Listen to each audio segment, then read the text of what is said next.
Welcome back to KTN Prime. Let's continue informing you.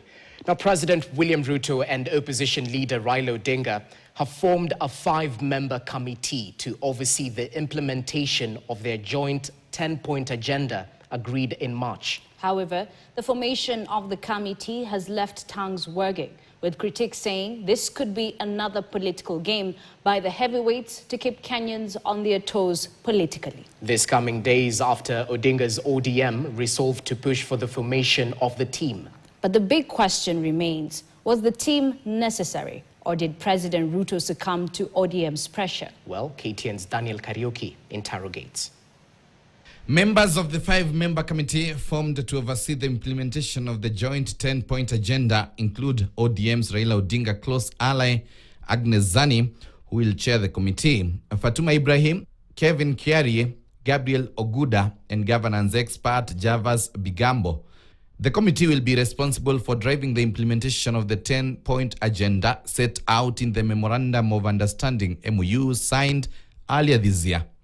Weeks ago, party's Central Committee, chaired by party leader Raila Odinga and read out by ODM Secretary General Edwin Sifuna, a critic of the Kenya Kwanza government, said the party would constitute technical committee to work jointly with the counterparts from UDA to oversee the implementation of the Memorandum of Understanding. The party supports the position that has been taken by party leader Honorable Raila Odinga to work with the Kenya Kwanza administration to stabilize the country and create an enabling environment for Kenyans to address their concerns. The team formed will consult widely with the different groups across Kenya to ensure the MOU reflects the true needs and desires of the people, and are set to submit updates to the principals every 2 months.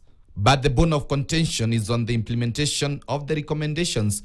That includes compensation of victims of police brutality and prosecution of rogue police officers. President Ruto has been vocal defending the police, while Odinga has been critical on the police.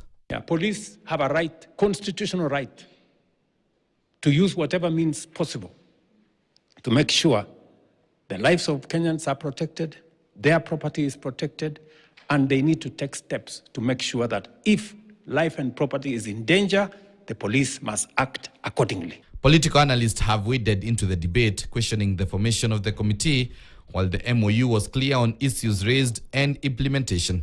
When you read and listen to such, narrative, then you realize that the political formation is strengthening and establishing structures. There are concerns that some proposals in the NADCO report could be reviewed by the said committee. Odinga has been a proponent of a referendum on some of the NADCO proposals. The agreement between UDA and ODM is seen as a major effort to bridge political divisions. However, pundits opine it's President Ruto's plan to keep Odinga close and work towards a common agenda ahead of 2027. As one over Raila Odinga, who is an octogenarian that is sinking into dotage and whose wider political relevance is more to be remembered than to be anticipated.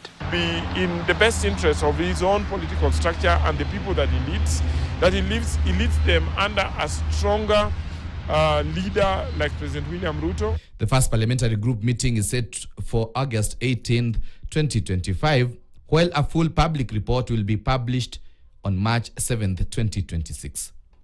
Daniel Kariuki, KTN. Kericho County is once